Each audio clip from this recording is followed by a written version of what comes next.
Important बात, जिस आदमी को रेबीज एक बार हो गया यानी वो बीमारी कभी ट्रीट नहीं किया जाता, ठीक नहीं किया जा सकता।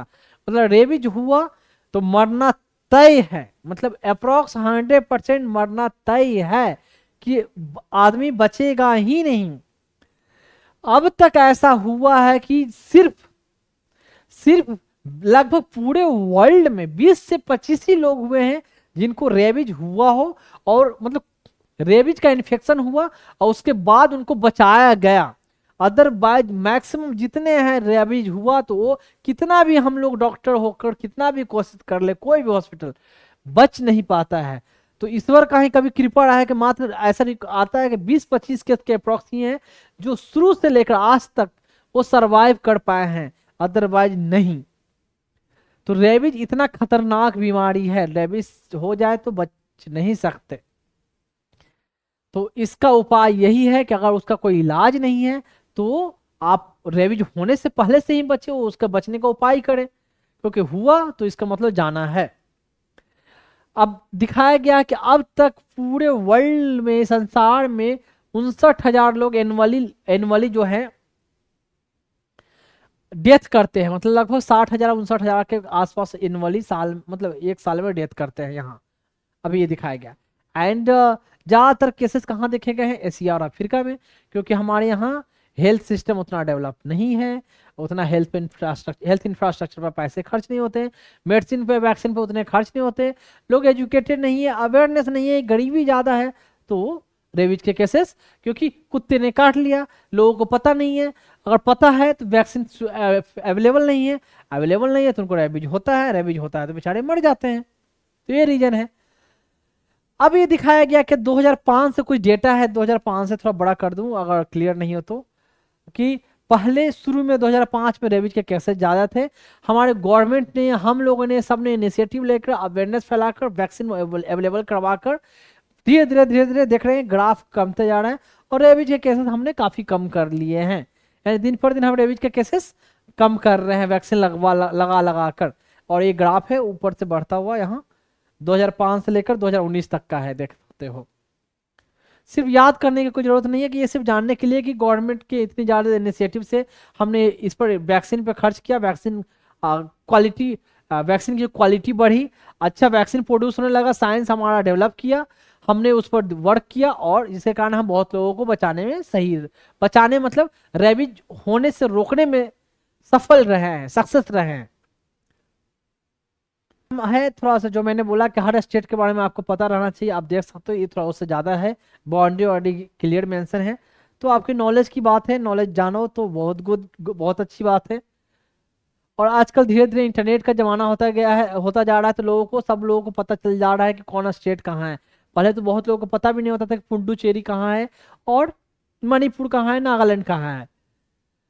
तो यहाँ जो मैंने ये पिक्चर रखा है, कैसे देख सकते हो कि वही कि पहले केसेस ज्यादा होते थे, धीरे धीरे बीच में कमे, कभी बढ़ा, फिर कमते गया, इसमें से कम ज्यादा, अब ज्यादा, डाउन डाउन डाउन, ओवरऑल पहले से ये ग्राफ हमारा पीछे ही जाता है, मतलब कम ही जा रहा है, कम जा रहा है, कम हो रहा।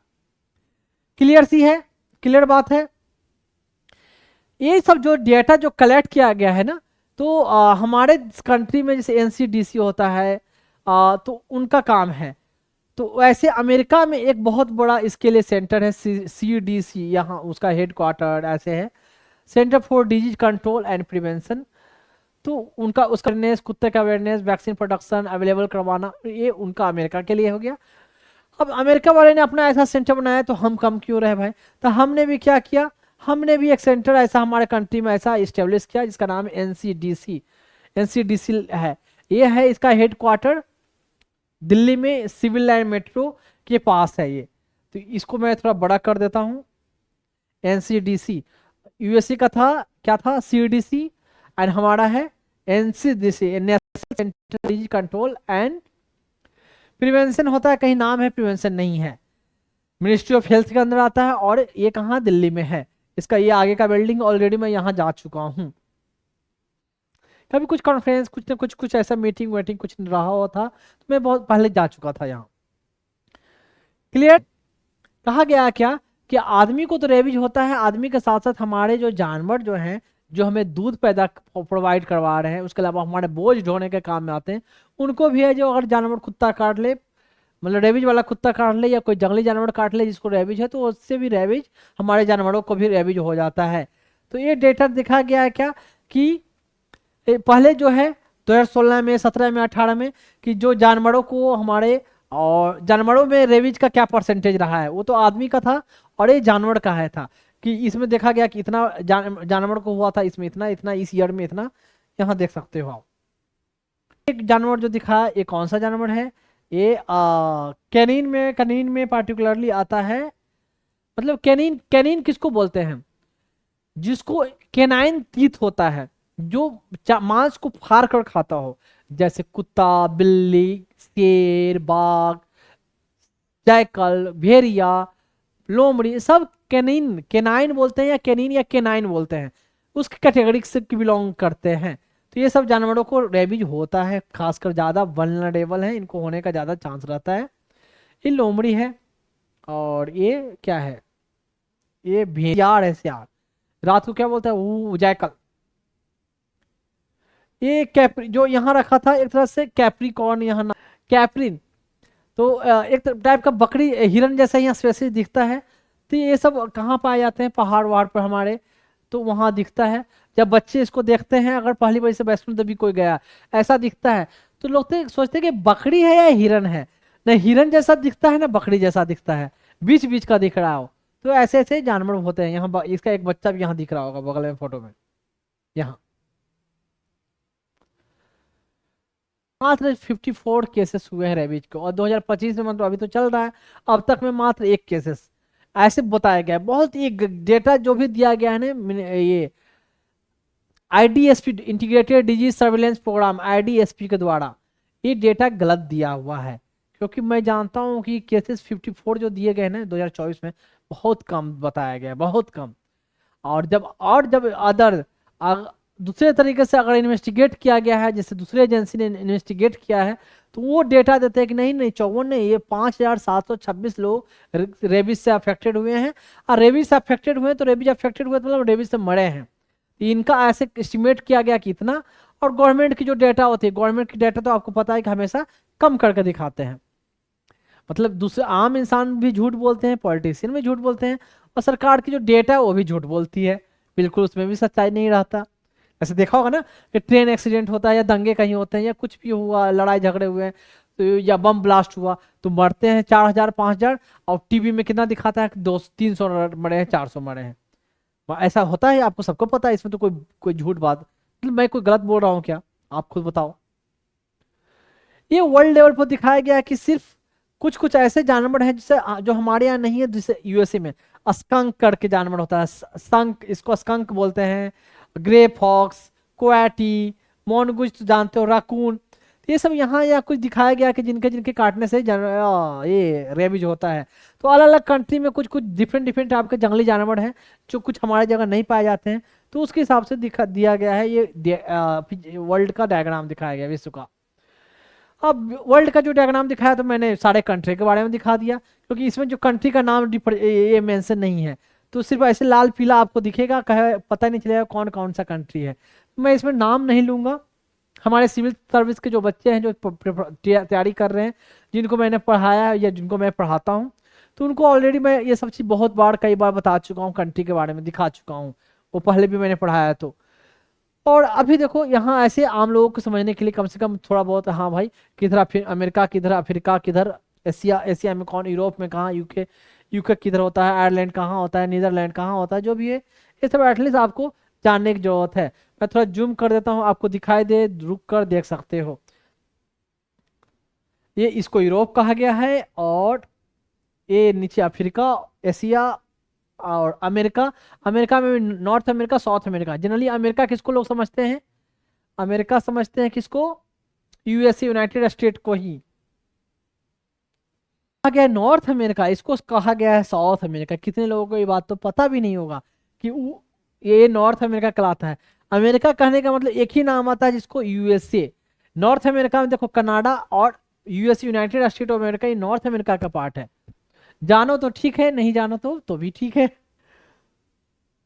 तो इसमें जूम करके एक एक को थोड़ा सा सामने नजर में डालता हूँ, मैं नाम नहीं दिखाऊंगा, ये इतना आपको दिख जाएगा, इतना आप समझने के लिए काफी है। इसमें ये, और यहाँ अमेरिका में Mexico, United state of America, Canada, और अमेरिका का ये भी एक अमेरिका का पार्ट आता है, इधर वाला पार्ट भी अमेरिका का ही होता है, ये कनाडा और ये भी अमेरिका का ही पार्ट है। इसमें इसमें यूरोप वाले में जो पीला पीला दिख रहा है, छोटे छोटे हैं, यहाँ जर्मनी फ्रांस जो है, जर्मन। अब देखा गया है कि जो मैंने अभी पिक्चर से दिखाया, यूरोप में बहुत सारे जो रेबीज के केसेस मिले हैं, लोमड़ी से, चमगादड़ से। मिडिल ईस्ट मतलब ये सऊदी अरबिया, कतर, ये सब वाले जो रीजन आप जानते हो, यहाँ जो मिले हैं किससे, भेड़िया से, कुत्ते से। एशिया में, एशिया मतलब हमारा इंडिया जो है, पूरा एशिया का जो दिखा रहा था, कुत्ते से। अफ्रीका में ये सब कुत्ते, नेवला, एंटीलोप, एंटीलोप मतलब हिरन वाली प्रजाति। और नॉर्थ अमेरिका में अलग अलग इनका है, फॉक्स, स्कंक, रकून, दिखाऊंगा सबका पिक्चर। और साउथ अमेरिका में जो है, साउथ अमेरिका जो दिखाया था मैंने पिक्चर, यहाँ कुत्ते हैं और चमगादड़ है। चमगादड़ अमेरिका में भी है, जो northern America, United state of America में, वहां भी चमगादड़ है, जो इसमें नहीं आया है। अब ये जानवर को एक एक करके जो नाम दिखाया मैंने, इसे फॉक्सेस है, तो ये इससे ये है फॉक्स, फॉक्स ऐसा दिखता है। और ये हो गया आपका, इसको कौन ऐसे बोल रहा है, जैकल।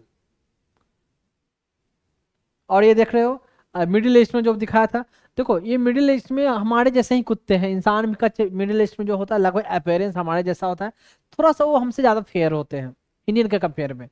और कुत्ते लेकिन ऐसे ही कुत्ते होते हैं उनके यहाँ भी, इसी टाइप से। ऑफिशियल रिपोर्ट देखें, ऑफिशियल रिपोर्ट से कहा गया है। और ये हो गया नेवला, नेवला हमारे यहाँ का नेवला थोड़ा अलग दिखता है, और उनके यहाँ का ये नेवला कहाँ गया, अफ्रीका का नेवला थोड़ा अलग दिखता है, थोड़ा थोड़ा हल्का हल्का अपियरेंस वाइज हल्का डिफरेंस होता है। एंटीलोप, इसको आम भाषा में क्या बोलते हैं आप लोग, हिरन बोलते हैं। इसमें बहुत सारी स्पेसिस होता है, प्रजातियां, तो है ना इसमें भी। ऐसे बारह सब एंटीलोप में ही आएगा, हिरन, डियर, बारह सिंगा, जिसको बारह सिंगा बोलते हो। इम्पाल नाम देखो, यहाँ कुछ कुछ नाम सुनो, इम्पाला हो गया, और जो ब्लैक पग हो गया, black buck, and wild beast, nilgai, इसी कैटेगरी में सब आते हैं। इनको जो इंडिया में नाम सुना होगा, जिसका नाम मैंने लिया, तो ये सब कुछ इंडिया में है, बाकी सब इंडिया के बाहर के हैं। ये भी एंटीलोप का है। देखो ज्यादातर ये लोग क्या मारते हैं, सींग मारते हैं, लेकिन कभी कभी काट भी लेते हैं। सींग मारने से, एक चीज मैं बता दूं, सींग मारने से आपको रेबीज नहीं होगा। इस जानवर को अगर रेबीज है और इसने आपको सींग मारा, तो सींग मारने से रेबीज नहीं होगा, तो रेबीज काटने से होगा, सींग मारने से नहीं होगा। क्योंकि रेबीज वायरस जो होता है ना, इनके मुंह में होता है, मुंह में मतलब सलाइवा में, लार में होता है, सींग में नहीं होता है रेबीज वायरस। तो उसी टाइप से अगर बोला जाए, तो कुत्ते को जो रेबीज वायरस है, कहते हैं ना कि कुत्ता काट ले तो टीका लगाना, लेकिन कुत्ता अगर नोच ले, पंजा मार दे, या बंदर पंजा मार दे, तो टीका क्यों लगाना है? क्या उनके उनके नाखून में वायरस होता है क्या? नहीं, नाखून में वायरस नहीं होता है। अब ये कहा गया कि हो सकता है कुत्ते ने अपने पंजे को चाटा हो, मुंह से वायरस चला गया पंजे में लगा हुआ हो, और उसने, कुत्ते ने आपको नोच लिया, तो वायरस आपके शरीर में घुस जाए, तो वायरस होने का चांस है।